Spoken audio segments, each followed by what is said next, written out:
একে অপরকে জোরদার টক্কর দিচ্ছে মেগাগুলো। সমস্ত ধারাবাহিকগুলোই চেষ্টা করছে বিশেষ কিছু পর্বের মাধ্যমে দর্শকদের মনোরঞ্জন করার। রেটিং চার্টে ধারাবাহিকগুলোর স্থান পরিবর্তন হয়েছে গত সপ্তাহের তুলনায়। তবে সব বাংলা মেগা সিরিয়ালগুলোর নম্বর কিছুটা কমেছে ফের। জানুন কোন মেগা কেমন স্কোর করলো। প্রথমে রয়েছে ফুলকি, স্কোর করেছে 7.0। দ্বিতীয়তে রয়েছে নিমফুলের মধু, স্কোর করেছে 6.4। তৃতীয়তে রয়েছে কথা, স্কোর করেছে 5.9। চতুর্থতে রয়েছে কোন গোপনে মন ভেসেছে এবং জগদ্ধাত্রী, স্কোর করেছে 5.6। পঞ্চমে রয়েছে গীতা এলএলবি, স্কোর করেছে 5.4। ষষ্ঠতে রয়েছে অনুরাগের ছোঁয়া, স্কোর করেছে 5.3।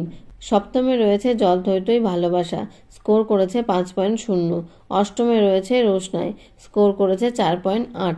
নবমে রয়েছে বধুয়া, স্কোর করেছে 4.7 এবং দশমে রয়েছে উড়ান, স্কোর করেছে 4.6।